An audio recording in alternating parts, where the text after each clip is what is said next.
¿Qué es lo que me gustaría platicarles?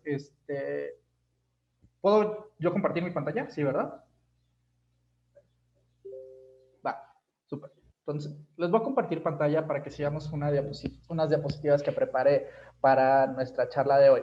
Lo que me gustaría sobre todo platicarles es cómo ha sido mi proceso posterior al cultural, mi proceso un poco de vida, un poco ya sistematizado con algunos momentos precisos, y cómo ha sido este proceso en relación a algo que sí ha sido elemental en mi vida y que es un rasgo elemental en mí, que es el tema de la confianza, y cómo se ha traducido en mí en, pues propiamente el título de mi charla, ¿no? En un caminar con Jesús.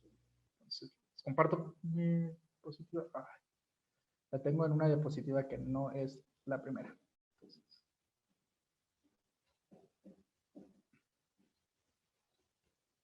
ahí se si ven la diapositiva. ¿Sí la ven? Son un chorro de personas. Pero... Sí se ve, Sergio. Estoy acostumbrado a dar sesiones también en Zoom, pero ahorita son muchísimas personas y siempre espero como que a todos contesten de que sí, pero ahorita no voy a esperar a que todos contesten que sí. Entonces, caminando con Jesús, ¿no? No uso otro término más que el término de caminar. Y para esto les tengo como una historia que contar. Yo salí del cultural y decidí iniciar un proceso de formación con los jesuitas, y en este proceso de formación pues me designaron que fuera a hacer mi prenoviciado en la Sierra Tarahumara. Esta foto que ven en mi diapositiva es una foto de la Sierra Tarahumara, es un lugar que se llama Basigochito, que realmente desconozco el lugar porque está más adentro, solo sé que pasé por ahí. Pero Basigochito se volvió como uno de los lugares, o sea, el letrero se volvió uno de los lugares elementales para mí. Yo creo que tendría como 2 semanas de haber llegado a la Sierra Tarahumara, y en esas como 2 semanas, pues, había visto muy poco, muy, muy poco. Y en una de esas, Lázaro y Rosenda me invitaron como a ir con ellos a un rancho. Me dejaron una muy bonita frase: está aquí cerca. Entonces, no sé si alguien conozca aquí la Sierra Tarahumara, yo sé que yo sí, pero el aquí cerca de la Sierra Tarahumara implicaban 6 horas de camino. Entonces, pues yo dije, bueno, como está cerca, pues vamos, ¿no? No sé cómo describirme más que como yo, chico todo flacucho, sin mucha condición física, y luego lo ponen a caminar 6 horas debajo del sol para llegar al lugar, porque además después de eso, de sentarse a comer, teníamos que regresar, o sea, otras 6 horas de regreso. ¿Qué fue lo que pasó aquí? Llegó un punto en el que pues yo ya no podía más. Yo ya no podía más, y de hecho me acuerdo que me pasó de todo. O sea, me moría de ganas de hacer del baño, no llevaba papel de baño porque pues era la primera vez que había ido, había llevado un chorro de agua porque pues me iba a dar sed, pero pues uno nunca piensa que después de cargar 2 horas un litro de agua, ese litro de agua es 1 kilo que estás cargando por 2 horas, ¿no? Entonces, todo me había pasado ahí, y justo es curioso la manera en que Lázaro y Rosenda se quedan conmigo todo el tiempo. En ningún momento me dejan solo, se sientan conmigo, me esperan, van a mi ritmo, y, y justo van como avanzando conmigo, ¿no? Eh, Eventualmente dirían como de que llegamos a un punto en el que reconoces que ya estamos cerca y cambia todo, ¿no? El punto en el que reconozco que ya estamos cerca de llegar es Basigochito. Basigochito para mí se volvió como el ejemplo claro de cómo el confiar en mí implica, y el confiar en Dios implica el poder seguir caminando. El poder seguir caminando, pero también, y lo que me pasó en esta experiencia, poder decir, necesito una pausa, necesito sentarme, necesito tomar agua, no puedo en este momento, pero me voy a poder parar después y voy a poder seguir caminando. ¿Hacia dónde? Pues en mi metáfora, hacia Basigochito, hacia el ya, pero todavía no, al horizonte que se acerca, pero también se aleja. Esto para mí es como se empieza a configurar el proceso de confiar, ¿no? A través de un ir caminando. Y este ir caminando me obligó a repensar cosas, a repensar cosas con las que yo salgo y con las que empiezo una vida que llamaré adulta, aunque no me gusta mucho decir vida adulta. Y una de las primeras cosas que me tengo que preguntar o cuestionar es acerca de Dios, ¿no? Para mí como que la premisa básica es respecto a la pregunta sobre Dios. Muchas personas podrían decir y coincidir como que yo, bueno, no, yo decir yo era, pero yo sigo siendo una persona súper soñadora, súper idealista, y una de las cosas como más importantes en mi vida siempre fue el tema de Dios. ¿Qué fue lo que pasa y que empieza a reconfigurarse en mi experiencia de la Tarahumara? Es el hecho de empezar a ver y a reconfigurar en mí la figura de Dios como un ser abstracto a la figura de Dios como una cuestión concreta, algo tangible, algo que puedo tocar, que puedo sentir, que puedo percibir. Eh, Empezar a pensar en términos de un Dios que se afecta por lo que nos está pasando, ¿no? Que siente y que siente con nosotros, ¿no? Y es empezar a preguntar como estas cuestiones sobre Dios, ¿no? Una de las cosas que me pasaban, que me pasaron mucho, por ejemplo, en el noviciado, era, yo recuerdo ir caminando con un compañero del noviciado e ir platicando sobre la encarnación. Y no sé si alguien aquí ya haya tenido ejercicios espirituales o no, pero en un momento de los ejercicios espirituales hay una reflexión sobre la encarnación y es preguntarse cómo es que Dios y la Trinidad ven al mundo y cómo es que deciden que van a bajar al mundo. Y en esa como pregunta, acuerdo, tengo la situación muy clara. Voy caminando en Ciudad Guzmán, Jalisco, con un compañero del noviciado y estamos llegando a una conclusión como de, si nos ponemos a pensar en cómo Dios viera el mundo y por qué decidiera encarnarse, pues claro, hay muchas razones para las cuales Dios pudiera decidir encarnarse. Y la conclusión era como muy fácil. Si presumimos o pretendemos decir que todos somos hijos e hijas de Dios, entonces la conclusión sería sencilla. Bastaría una persona sufriendo y en injusticia para que Dios se decidiera encarnar. Con una sola persona. Porque ese sería el tipo de amor que un papá o una mamá daría. Solo uno de sus hijos o de sus hijas es suficiente para mover todo. Y eso fue muy importante, fue una reflexión muy importante para mí, entender que Dios en mí es ver a un Dios desde el afecto que obliga a vernos y a ver las situaciones que pasan en el mundo, a ver las situaciones y condiciones de pobreza, de injusticia, de violencia. Un Dios para mí, un Dios que es Jesús, implicaba entender a un Jesús desde el amor y desde la justicia. Y ahí es donde se planta mi premisa básica. Ahí es donde empiezo yo a ver el Dios que veo, el Dios que al día de hoy siento. Y entonces la pregunta aquí es como de, oye, ¿y cómo aprendes o cómo empiezas a conocer a este Dios, a este Jesús? Y me da mucha risa porque luego empiezan a concatenarse algunas cosas como un tanto lógicas, ¿no? Bueno, por cierto, tengo como esta frase de el afecto sigue siendo revolucionario, justo porque una de las cosas más importantes que también aprendo en el noviciado es sobre la ternura, ¿no? Como el hecho de que nos encanta decirnos mucho que somos seres racionales y a mí me encanta mucho decir que somos seres emocionales, que al final del día lo racional, la capacidad de pensar y todo, pues sí es algo que tenemos, pero nos movemos por lo que sentimos. Nos movemos muchísimo por lo que sentimos. Y el dejarnos sentir es una posibilidad también que yo creo viene de Dios y que también nos conecta con otros y otras y nos permite hacer cambios, ¿no? ¿Cómo es que pienso yo que puedo bueno, cómo es que yo me doy cuenta de que puedo ir conociendo a este Dios, a este Jesús? Pues partiendo de la premisa que les dije antes, ¿no? Si consideramos que todos somos hijos o hijas de Dios, que si consideramos que estamos creados a su imagen y semejanza, pues considero que un lugar principal y esencial en el que podríamos conocerlo es a través de nosotros mismos. Y entonces les presento aquí mi primero de 3 procesos importantes en mi vida. Enfrenta al león. Cuando estaba en el noviciado, tuve una serie de sueños muy interesantes. Les voy a contar solo uno, que es el sueño referido a este título, que es el Enfrenta al León. En este sueño, yo estaba en la Tarahumara y estaba con mi superior de la Tarahumara en su camioneta, íbamos manejando en la sierra, y de repente nos aparecía un león enfrente de la camioneta. El sueño lo tuve fácil unas 20 veces. Y de esas fácil 20 veces, 19 veces intentamos rodear al león, atacar al león, ocultarnos del león. Y en todos estos resultados, y en todas estas situaciones, el resultado siempre era el mismo. Terminamos lastimados o moríamos en el sueño. En la última vez que soñé esta imagen,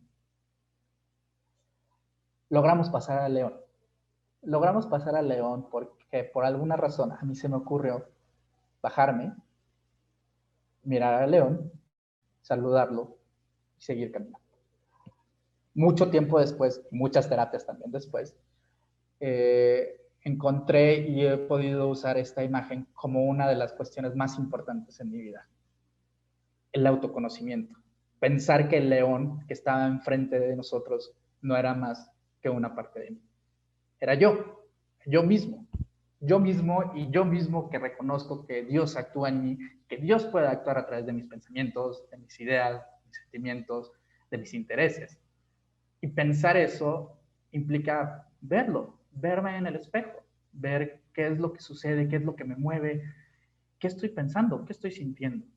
Y eso resultó súper importante entender que no me lo puedo ocultar, no lo puedo tocar, no lo puedo negar, es parte de mí. Y es parte de mí, tanto como yo soy hijo de Dios.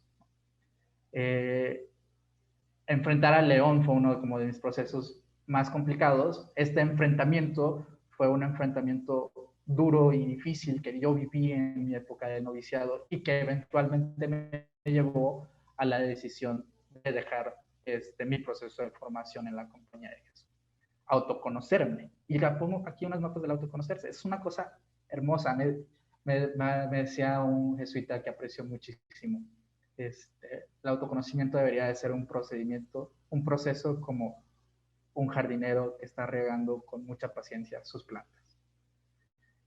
No es fácil, pues sí, no es fácil, no es como que somos seres perfectos, porque no lo somos. Nos vamos a encontrar con cosas que no van a ser tan agradables, pero dirían también por ahí, hasta que no destapas la cloaca, no puedes limpiar la cloaca. Autoconocerse resultó para mí uno de los procesos fundamentales para vivir un proceso de una vida en confianza. Una vida en confianza en mí y una vida en confianza en Dios. Ahora, si yo pienso, porque lo pienso, lo vivo y lo siento, que Dios actúa a través de mí, porque soy hijo de Dios, y asumo, presumo y pienso que todas las personas somos hijos e hijas de Dios, entonces tendría también que suponer que Dios actúa en todos ustedes. Suponer que Dios actúa en todos ustedes me lleva a mi segundo proceso fundamental en mi vida y en una vida de confianza. Y es buscar a mi tribu. Buscar a la tribu significa este proceso, y de hecho es una conjunción que sucede en el día a día y en todas las personas. Buscamos coincidir con otras personas. ¿Cómo es que buscamos coincidir con otras personas? Pues, no sé si todavía de Fritz Classic, pero Fritz nos decía una frase muy, muy buena en ese entonces, que no es de Fritz, pero que decía, los hombres no somos islas, no podemos vivir separados. Y esto es cierto. Y de hecho, esta reflexión filosófica es una reflexión muy, muy antigua, y es una reflexión muy interesante, porque reconocer que Dios está con otros y con otras es importante para nosotros, ¿no? Primero, de entrada, interactuamos con las personas, no vivimos aislados, no vivimos en un lugar en donde no haya nadie más con quien interactuar, interactuamos con otras personas. Y vamos a tener distintas formas de interactuar. Tenemos tribus que nos han sido dadas, que existen porque ya pertenecemos ahí, como la familia, como la escuela, son tribus a las que ya pertenecemos. Tenemos tribus que elegimos nosotros mismos, desde nuestra entera libertad y voluntad, que elegimos por afinidad, por afecto, por intereses en común, y que se van configurando y reconfigurando a sí mismas. Y tenemos también las tribus que elegimos para sobrevivir. Esta es una de las tribus que me parecen más importantes. Las tribus que elegimos para sobrevivir no siempre son tribus en las que vamos a estar absoluta y enteramente cómodas. Mi primer año en la universidad me juntaba con un par de compañeros que no he vuelto a ver desde que se acabó ese primer año. Y no he vuelto a ver, no porque piense que son malas personas, sino porque en realidad no teníamos tanta afinidad. Y en realidad nunca era tan yo cuando estaba con ellos. Pero era mejor estar con ellos que no estar con nadie, ¿no? O sea, vivir un proceso solo en la universidad, llegando a la Ciudad de México sin mucha compañía, sin muchos conocidos. Y bueno, había gente con la que podía estar, con la que podía convivir. Elegimos también personas que, como una frase dirá, pues no son parte del destino, sino solo son parte del camino. Y ya. Pero ¿qué es lo importante de esto de buscar a una tribu o de estar en una tribu? Que las tribus tienen tanto funciones como responsabilidades. Funciones que podemos obtener y pensar del hecho de reconocernos desde un principio de dignidad humana o desde un principio de reconocer que somos hijos e hijas de Dios. Esto es una de las cosas que voy a hacer como un paréntesis como muy curiosas. En mi proceso de ir aprendiendo sobre derechos humanos, encontré que uno de los principales argumentos sobre los derechos humanos es la dignidad humana. Hay muchas formas para comprender la dignidad humana. Una de estas es a través de la religión y es asumir que todos somos hijos e hijas de Dios. Este punto de partida me hace pensar o me hace reflexionar sobre cómo es que yo he interactuado en grupos y con otras personas y cómo es que estas interacciones pues, supongo que tendrían funciones o responsabilidades. La primera función de un grupo sería el hecho de poder compartir. ¿Poder compartir qué? Pues yo pongo de entrada dos cosas, pues mis buenos momentos y mis malos momentos, ¿no? O sea, es poder llegarme a sentar con mi amigo, mi amiga, mi compañero de trabajo y poder sentarme y decir como de, oye, me acaban de invitar a dar un curso en la corte y estoy muy contento y compartir esas alegrías, ¿no? O también poder sentar y decirme, estoy harto de tener un año hablando solamente por videoconferencias. Necesito ver a personas, ¿no? Esto es algo que debería de poder suceder en una tribu. Poder compartirnos. Sanar. Sanar porque, pues, voy a decir algo, sanar porque la verdad, no somos seres hechos perfectos y no somos seres sin heridas, sin duelos, sin daños. Y eso es algo que va a pasar en la vida y que nos pasa en la vida y es algo con lo que crecemos. El hecho de poder estar con otros y con otras nos da la posibilidad de poder sanar y sanarnos en conjunto. Y por último, caminar. Esto que les decía al principio, un proceso de confianza que en mi vida implicó como irse extendiendo con otras personas. Y caminar con Jesús me terminó en una reflexión muy importante. Pues caminar con Jesús también implica caminar juntos hacia Basilochito, hacia el horizonte. Ahora viene lo complejillo de las tribus, ¿no? Las responsabilidades. No existe un grupo que pueda decir, ni personas que podamos decir que estamos ajenos a responsabilidades afectivas. Todos y todas estamos con la carga de responsabilidades afectivas. ¿Cuál diría primero? El autocuidado. Esta me encanta mucho, porque me ha pasado un chorro de veces en la vida.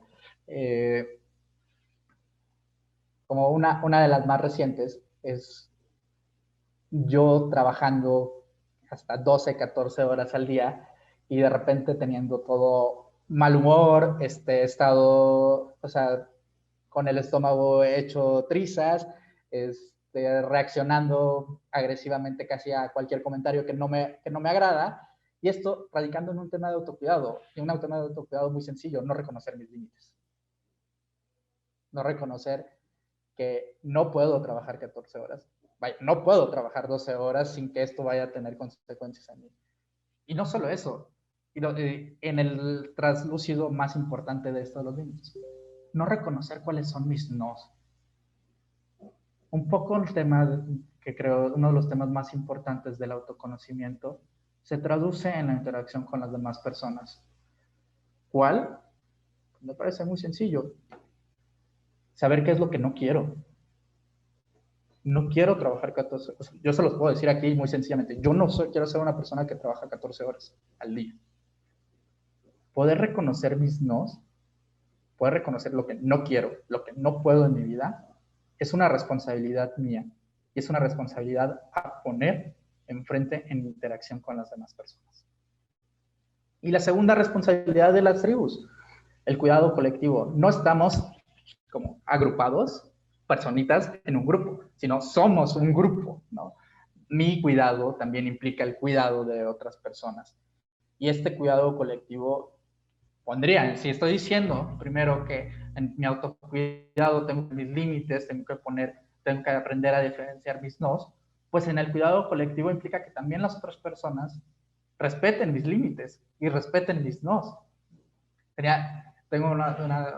Tengo como muchísimas anécdotas de esto que me han pasado en distintos grupos de amistad en los que cuesta trabajo de repente, me costaba trabajo, porque algunos de estos grupos eran grupos para sobrevivir afectivamente. Decir, oye, no me gusta esto, la neta no me gusta, o sea, no me gusta que hagas esto, no me gusta que me digas esto, no me gusta que actúes así conmigo. Y lo puedo decir porque no estoy obligado en lo absoluto a, a aceptar algo que no quiero. De hecho, dicho sea de paso, este es un principio general del derecho. Nadie está obligado a aceptar lo que no quiere. Y el cuidado colectivo es súper importante. ¿Por qué es súper importante? Les tengo aquí una anécdota como medio difícil, dura en mi vida. Yo formaba parte de formo actualmente parte de un grupo de amigos. Uno de estos amigos tuvo unas situaciones en las que abusaba económicamente de una de mis amigas. Esto provocó muchísimas cosas en el grupo. El abuso emocional y psicológico con esta amiga fue una de las cuestiones más difíciles de este grupo. Y siempre la pregunta terminaba siendo como, bueno, ¿y qué hacemos nosotros como grupo aquí al respecto de esto, con esto, ¿no? Preguntas difíciles de contestar, ¿no? Y preguntas que creo que quedan siempre en la mesa y que quedan siempre para la reflexión, pero que surgen de esto que les digo. Como grupos, pues sí tenemos obligación de cuidarnos colectivamente. ¿Por qué digo esto y por qué esta experiencia la retomo? Porque 2 años antes de esta experiencia pertenecía a otro grupo de amigos y me acuerdo que en ese entonces una de mis amigas me comentó otra vez de una situación de abuso y acoso por parte de otro amigo y recuerdo firmemente la forma en la que reaccioné y, y me acuerdo como en ese entonces lo que hice fue como un proceso extraño en el que resultó en que esta situación que ya estaba sucediendo simplemente se fuera agravada, muy agravada. Esta situación se complejizó muchísimo. Es una de las experiencias de las cuales tengo el mayor arrepentimiento en mi vida. A mí me contaron algo sobre una situación de violencia y no supe qué hacer al respecto. En el cuidado colectivo, en el cuidar a nuestras tribus, a las personas con las que nos juntamos, es también preguntarnos qué hacer con esto. Qué hacer con esto porque puede suceder daños. ¿Y qué es lo que pienso que sucede con todo esto? Con conocerme, con conocer a las demás personas, con identificar a Dios en mí, a Dios actuando en las demás personas, pues creo que nos obliga hacia caminar al horizonte. Caminar al horizonte, y lo pongo en términos muy claros, sería como perseguir o alcanzar una voluntad de Dios. ¿Por qué digo esto? ¿Por qué digo esto? Hay un video muy bueno de un personaje que se llama Eduardo Galeano, que está describiendo el concepto de utopía. Cuando está describiendo el concepto de utopía, dice, para empezar, dice que él no lo dice, sino otro de sus compañeros, y comenta como de, la utopía es como el horizonte. Está ahí enfrente y lo estoy viendo. Cada vez que yo doy 2 pasos hacia adelante, el horizonte se aleja 4. Y entonces, ¿para qué sirve la utopía? Pues para eso, para caminar, para seguir caminando. Esta idea la retomo Porque muchas veces, y lo puedo decir o sea, en mis dos como caracteres, ¿no? Como creyente y como defensor de derechos humanos, muchas veces esa es la sensación, como de que vamos caminando hacia la voluntad de Dios, hacia la construcción del reino de los cielos en la tierra. Vamos caminando hacia la defensa y promoción de derechos humanos. Y vas caminando y ves que la utopía de amor y justicia se aleja, pero seguimos caminando. Y seguir caminando es súper importante, porque es tener en ese horizonte unos parámetros súper claros. Les platico primero la foto y luego les platico cuáles son los horizontes que en mi vida se han ido configurando. Esta foto es una foto que donde se puede ver en el fondo es la Biblioteca Central de Ciudad Universitaria de la UNAM. Y hay un chorro de personas alrededor de esta biblioteca central. Si no me equivoco, ha de haber sido fácil el 80% bueno, a lo mejor exageré, pero una gran cantidad de estudiantes de la UNAM estábamos ahí ese día hace casi 3 años. Estábamos ahí ese día porque una semana antes habían entrado unas personas y habían herido y lastimado a estudiantes de nuestra universidad. Estábamos ahí exigiendo mejores tratos, mayor seguridad por parte de la universidad. ¿Por qué? Pues, y esto retomo como de propósito, estudio mucho sobre el derecho a la educación, porque tenemos el derecho también de poder estudiarse fuera de condiciones de violencia. Tenemos el derecho de poder sentirnos seguros en los lugares en donde estudiamos. Pero esta conjunción, y traigo a colación esta imagen, porque me gusta mucho la imagen, porque estamos ahí todo un montonal de personas que nos conocemos y que no nos conocemos, y que tenemos frente a nosotros un chorro de inquietudes, deseos, pensamientos distintos, pero que nos queda claro que una de las partes del horizonte para todas estas personas es la no violencia.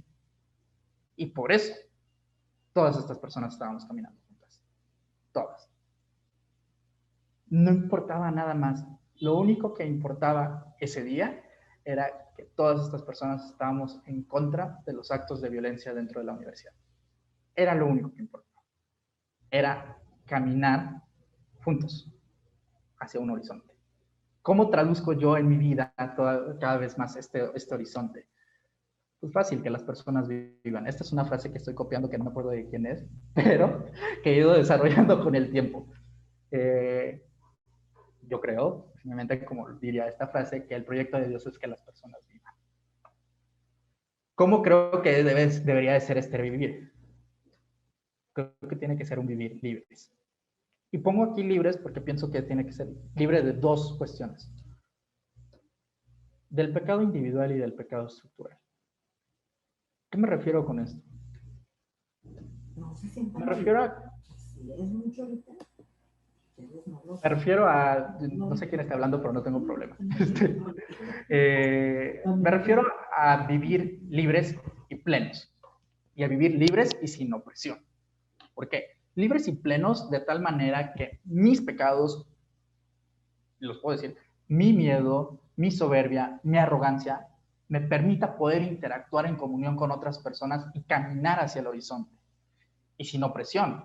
Sin opresión porque hay circunstancias que suceden en las estructuras y en las sociedades que impide, por ejemplo, que en ese momento los estudiantes de la UNAM pudiéramos vivir libres de violencia, que pudiéramos vivir sin discriminación, que las personas que conocían la Tarahumara pudieran tener siempre acceso al agua. Vaya, yo que vivo ahorita en la Ciudad de México y hace unos días acaban de informar que probablemente va a haber una reducción al sistema del agua.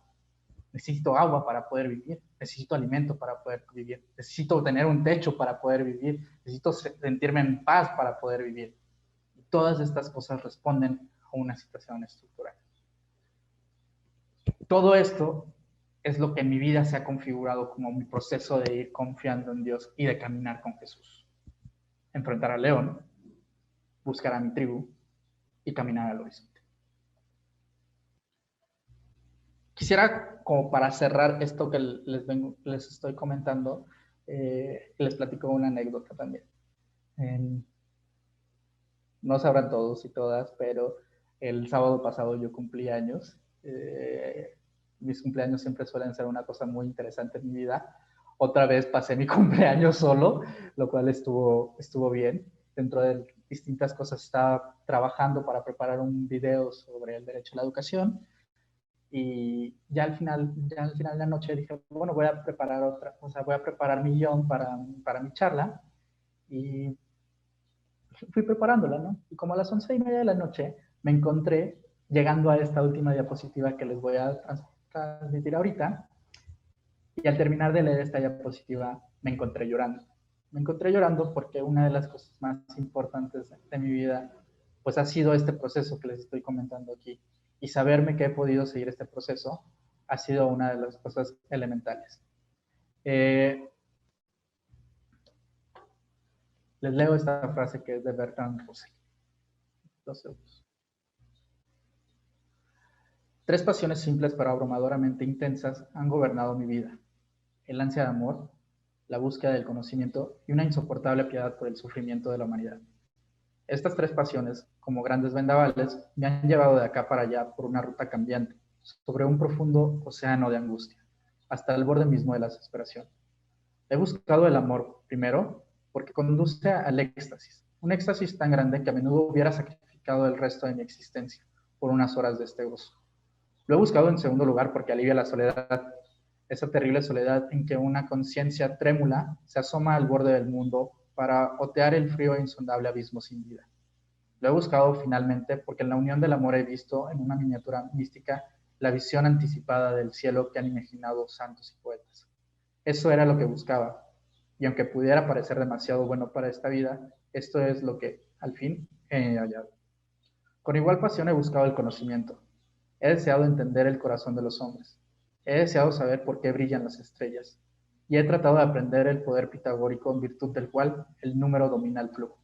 Algo de esto he logrado, aunque no mucho. Con igual pasión, el amor y el conocimiento, en la medida en que ambos eran posibles, me transportaban al cielo. Pero siempre la piedad me hacía volver a la tierra. Resuena en mi corazón el eco de gritos de dolor, niños hambrientos, víctimas torturadas por opresores, ancianos desvalidos, carga odiosa para sus hijos, y todo un mundo de soledad, pobreza y dolor convierten en una burla lo que debería ser la existencia humana. Deseo ardientemente aliviar el mal, pero no puedo, y yo también sufro. Esta ha sido mi vida. La he hallado digna de vivirse, y con gusto volvería a vivirla si se me ofreciese la oportunidad.